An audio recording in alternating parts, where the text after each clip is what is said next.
चलिए साहब, last lecture में हमने बात की थी पाथवे ऑफ रेस्पिरेशन की, ट्रैक्ट ऑफ रेस्पिरेशन की, यानी कि कैसे जो एयर है वो हमारे लंग्स और एल्वियोली तक पहुंच रही है, कौन कौन से पाथवे से जा रही है, कौन कौन से स्ट्रक्चर्स आ रही है। और अब हम बात करेंगे टाइप्स ऑफ रेस्पिरेशन की। Types of respiration.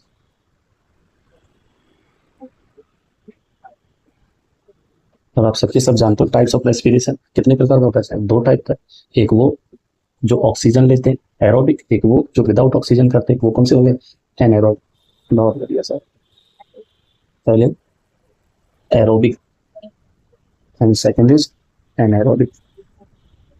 एनारोबिक को फर्दर मैं दो पार्ट्स में लिख सकता हूँ, जैसे किसके अंदर प्लांट्स या एनिमल्स एनारोबिक रेस्पिरेशन, और ये कौन सा हो गया? Aerobic respiration. एनारोबिक रेस्पिरेशन को किस में लिख दिया? अलग अलग। मान लो अगर एलिमेंट्स में हो रहा है और प्लांट में हो रहा है, इन एनिमल्स।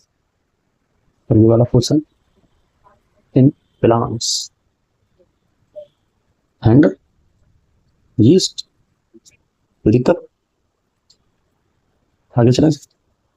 अब आप देख रहे हो एरो मीन्स क्या होता है? एयर, यानी कि ऐसा रेस्पिरेशन जिसे एयर चाहिए, और किसी भी बायोलॉजिकल टर्म के आगे ए लग जाता है, is that means absent. Arrow means air. तो जैसे ऑक्सीजन या एयर का रिक्वायरमेंट नहीं है वो एनारोबिक, और जैसे रिक्वायरमेंट है वो एरोबिक। इधर मैं कैरेक्टर लिख सकता हूँ, जैसे पहला किसको ऑक्सीजन रिक्वायर्ड है? जिसको ऑक्सीजन रिक्वायर्ड है एरोबिक रेस्पिरेशन में ऑक्सीजन रिक्वायर्ड है sir, yes. And in animals में एनारोबिक में नो, प्लांट्स में नो। दूसरा आकर्षण, कहाँ पे ये होता है? आकर्षण, या फिर ऐसे बोल सकता हूँ part of the cell. Part of the cell कहाँ पे हो रहा है सर? तो आप जानते ही हो एरोबिक में कहाँ होगा? माइटोकॉन्ड्रिया। इसलिए माइटोकॉन्ड्रिया को पावर हाउस ऑफ सेल बोलते हैं, तो यहीं से एनर्जी होती है। और रेस्पिरेशन क्यों हो रहा है? एनर्जी के लिए। तो माइटोकॉन्ड्रिया, और यहाँ पे क्या होता है sir? Cytoplasm. As well as यहाँ पे भी कहाँ होगा? साइटोप्लाज्म। दिक्कत। चलिए नेक्स्ट बात करते हैं, कहाँ पे ग्लाइकोलाइसिस होगा? अरे ग्लूकोज से ही तो एनर्जी मिलेगी। रेस्पिरेशन क्यों हो रहा है? ताकि ग्लूकोज का ब्रेकडाउन हो सके। उस प्रोसेस को क्या बोलेगा? ग्लाइकोलाइसिस। अब ग्लाइकोलाइसिस कहाँ कहाँ पे होता है? तो ग्लाइकोलाइसिस भैया कॉमन है बिटवीन एरोबिक एंड एनारोबिक। तो ये एरोबिक में भी होता है और एनारोबिक में भी होता है। नेक्स्ट, ये तो सर समझ में आ गया कि भाई एनर्जी आ रही है, लेकिन कितनी आ रही है? रेस्पिरेशन से या ग्लाइकोलाइसिस से हमें एनर्जी आ रही है। रेस्पिरेशन में, एरोबिक में, एनारोबिक में कितनी? बिल्कुल सर सेम एटीपी। अगर मैं बात करूँ एरोबिक की, तो इसमें मुझे कितनी मिलेंगी? 36 एटी। और यहाँ पे कितनी मिलेंगी? 2 एटीपी। यहाँ पे भी 2 एटी। क्लियर जी? अब ग्लाइकोलाइसिस हुआ, ग्लूकोज का ब्रेकडाउन हुआ, कंप्लीट हुआ, इनकम्प्लीट हुआ, फिर किया जाएगा ग्लूकोज कंप्लीटली ब्रेकडाउन। ग्लूकोज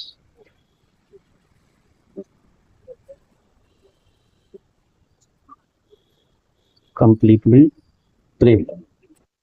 बताइए सब होगा कि नहीं होगा? एरोबिक में होगा तभी तो ज्यादा एनर्जी, यस। लेकिन यहाँ पे नहीं, यहाँ पे भी नहीं। अब कंप्लीट ब्रेकडाउन हो रहा है तो क्या बन रहा है, और कंप्लीट ब्रेकडाउन नहीं हो रहा तो क्या बन रहा है? ऑब्वियसली 6 पॉइंट क्या हो जाएगा? And products of respiration. चलिए साहब, एंड प्रोडक्ट्स, तो जब कंप्लीट ब्रेकडाउन हो जाता है तब हमें CO2 एंड वाटर। और जब कंप्लीट ब्रेकडाउन नहीं होता एनिमल के केस में, तो यहाँ बनेगा आपका लैक्टिक एसिड। क्या बनेगा साहब? Lactic acid. और यहाँ पे क्या बनेगा प्लांट के केस में? Ethanol and CO2, carbon dioxide. ये किसी केस में बनेगा साहब? इथेनॉल के केस में। क्लियर जी? ये हमने आपका रेस्पिरेशन देख लिया साहब, एरोबिक और एनारोबिक। क्या डिफरेंस है? Comparison between aerobic and anaerobic. मेरे हिसाब से आप सभी समझ में आ गया होगा।